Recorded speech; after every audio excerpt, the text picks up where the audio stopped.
इस पे हम ये भी कह सकते हैं, इस पे तो एलिगेशन भी लगाने की जरूरत नहीं है, it's not the Dharmendra Pradhan has leaked the exam, I can guarantee you that, ठीक है, ये उसने नहीं किया है, अपने हैंड से नहीं कर रहा है वो, but he is the maximum responsibility person. वो 2021 से एजुकेशन मिनिस्टर है, अगर उनके सामने हो जाएगा तो प्रॉब्लम है। इज द सेम, छोटी एनोलॉजी, मैं बर्गर की दुकान पे गया, मैंने बर्गर खाया, मेरी तबीयत खराब हो गई, अब मैं मर गया, मैनेजर ने जहर नहीं दिया, हो सकता है किचन में फूड हाइजीन नहीं था, चूहा रहा होगा उसकी वजह से, बट एफआईआर तो होगी ना मैनेजर के against, so the accountability lies with them. यार मैं सुबह सुबह बिस्किट भी खरीदूंगा, उसका एक टैक्स कटेगा, पेट्रोल भरूंगा उसका टैक्स कटेगा, उस टैक्स से धर्मेंद्र प्रधान जी की गाड़ी चलेगी, उस टैक्स से धर्मेंद्र प्रधान जी के पार्लियामेंट में जाएंगे, उनका खर्चा लगता है। सो अगर उसके बावजूद मेरा जो बच्चा है वो नीट देने जाए, वो पता चले कि वो दे ही नहीं रहा क्योंकि वो तो किसी ने 5 लाख रुपए में कोई सीट खरीद लिया, पेपर खरीद लिया, how do you get that accountability? This is how you get that accountability, by those protest. मैं एक मजाक के तौर पे ये कहता हूँ, भाई इंडिया को चलाना ना, या तो टैक्स जीरो कर दो और जो हालात है बाहर हमें दे दो, हम एक्सेप्ट कर लेंगे, पर अगर टैक्स ले रहे हो तो सड़क बना दो, हवा साफ कर दो, थोड़ी अकाउंटेबिलिटी स्टैब्लिश कर दो। इंडियन स्टेट आज से ही नहीं पहले से इतना एपैथेटिक है ना भाई, उसको फर्क ही नहीं पड़ता। और इंडियन स्टेट के साथ साथ इंडियन पॉपुलेशन भी धीमे धीमे इतनी एपैथेटिक हो गई है कि अच्छा अब E20 लगने वाला है, चलो गाड़ी में ये करवा लेंगे, अच्छा हवा खराब है, चलो एक काम करो प्योरीफायर ले लो, अगर पानी खराब है आरओ ले लो। तो हम एक एपैथी टैक्स भी साथ में भरते हैं, हम पहले 30% ये भरते हैं, उस पर सेस सरचार्ज लगा के 35% ये हो गया, 18% जीएसटी हो गया एट ऑल परचेजेस, और 5-10% आप खर्चा करते हो सिर्फ नॉर्मली जी पाने के लिए। हाँ एग्जैक्टली, तो 60% तो आपकी इनकम जीने में निकल गई जो सरकार को। जीने में नहीं, 60% तो सिर्फ सांस लेने में है, और वो भी हवा गंदी गंदी हवा में, right. You live with only 40%, which basically means कि हम पूरे के पूरे साल में 8 महीने तो स्लेवरी कर रहे हैं, मुफ्त का दे रहे हैं, मुफ्त दे रहे हैं, कुछ भी काम किया that is never going to come to you. कुछ नहीं तो वो अच्छे गवर्नमेंट हॉस्पिटल और अच्छे सरकारी स्कूल, अच्छी रोड में तो आनी चाहिए, राइट। अगर वो उसमें भी आ जाए तो भी वो सोशल गुड बन जाएगा ना, राइट। तो this is the problem, and hence ये प्रोटेस्ट बहुत ही लेजिटिमेट चीज होती है यार।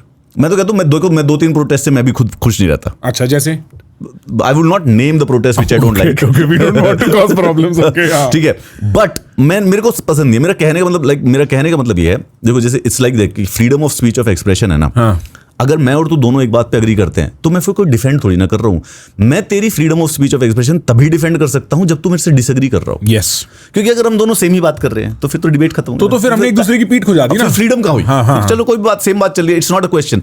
जब तू मेरे से डिसएग्री कर रहा है, क्या मैं अब freedom of speech of expression में मानता हूं?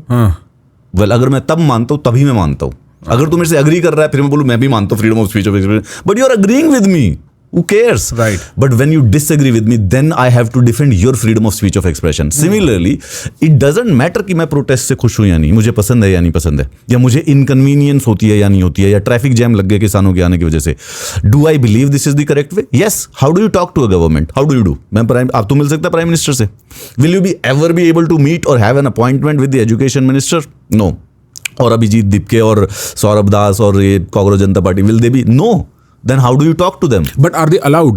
Should they get it? मेरा पॉइंट ये है, suppose Abhijit, and again suppose अब अभिजीत दीप के फास्ट करता है, ये कि मेरे को ऑडियंस दो, हाँ अनाउंस कर दिया ना, अभी पता नहीं उसका माइग्रेन कैसे प्ले आउट करेगा इस सब में, बिकॉज वो एक रियल इशू है। बट वो सपोज कहता है कि यार मेरे को I want audience with Dharmendra Pradhan, मैंने फास्ट करना है, मैं नहीं खा रहा खाना, हाँ, तो धर्मेंद्र प्रधान जी को प्रेशर पड़ता है कहीं कहीं से, अब वो उसको ऑडियंस दे देते हैं। तो हिमांशु कह सकता है कि जस्ट बिकॉज मैंने फास्ट नहीं किया, इसने फास्ट किया तो इसको मॉरल अथॉरिटी मिल गई। तो the question here is, I agree that I will never get, और may be not until I try very hard, get any audience with these people, but am I entitled to? नहीं, entitled कोई भी नहीं है किसी से भी audience के लिए, किसी से भी ऑडियंस के लिए नहीं है, but that's how you create leaders in the society, right? अब एजुकेशन में प्रॉब्लम है, 20 बच्चों ने सुसाइड किया है, 20 माता पिता हैं, वो भी अगर किसी से अपॉइंटमेंट मांगेंगे तो आप कह सकते हो कि नहीं, एंटाइटल्ड तो वो भी नहीं अपॉइंटमेंट के लिए, बट देन उनका जो ग्रीवांस है उसको कैसे आगे बढ़ाओगे? So the leaders come out of this social movement right now. जो उन 20 माताओं पिताओं की जो ग्रीवांस है या एंगस्ट है, उसको सोनम वांगचुक रिप्रेजेंट कर रहा है या नहीं कर रहा है? इन ए मैनर कर रहा है ना, इन ए मैनर कर रहा है। It's not like the kids are going to come back, right? नहीं आ पाएंगे, लेकिन उनकी ग्रीवांस लेजिट है, बच्चे मरे यार, मजाक नहीं है। तो उसी वजह से अब उनके ग्रीवांस को रिप्रेजेंटेशन मिला है। This is how you get the leadership, this is how you move the grievance from the society to the government. लोग खड़े होंगे कहीं पे, कोई एक आदमी उठा कि यार अच्छा एजुकेशन नीट एग्जाम लीक हो गया यार, ये तो गवर्नमेंट से अकाउंटेबिलिटी माननी चाहिए, उसने एक इंस्टाग्राम पेज बना लिया, बहुत सारे लोग जुड़ गए। फिर उसने बोला कि यार चलो एक काम करते हैं, जाके कहीं पे जंतर मंतर पे बैठते हैं। आए उस दिन ज़्यादा लोग आए, कम लोग आए, 5 आए, 500 आए, इट डजेंट मैटर। वो कुछ ज़्यादा लोग नहीं आए थे, एक सोनम वांगचुक नाम का एक credible face who was because not a political face, तो धीरे धीरे क्रेडिबिलिटी लोगों को, क्योंकि वो इनोवेटर रहा है, एजुकेटर रहा है। हाँ नहीं, एक पूरा डिस्कस करते हैं, क्योंकि एक तो ये जो क्रोनोलॉजी है सीजेपी की and leading up to Sonam Wangchuk, because मेरा रीड ही है, बड़ा प्रैक्टिकल रीड है, प्रैग्मेटिक रीड है।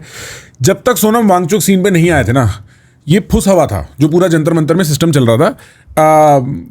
इसका टर्नआउट इतना स्ट्रांग नहीं था, कोई मीडिया अटेंशन नहीं थी, किसी को परवाह करने की जरूरत नहीं थी। आज भी Abhijeet Dipke is overshined by Sonam Wangchuk's presence, which is understandable also. मैं कोई फाइट नहीं, इसमें कोई कमेंट्री भी नहीं है दिपके पे, पर ये मूवमेंट लार्जली एक साइड क्वेस्ट थी पूरे scene of what is happening in India की। अब ये मेन क्वेस्ट है पूरे इंडिया की। इस वीकेंड का मुद्दा यही है, अगले हफ्ते का मुद्दा यही है, मंडे को मार्च भी होनी है।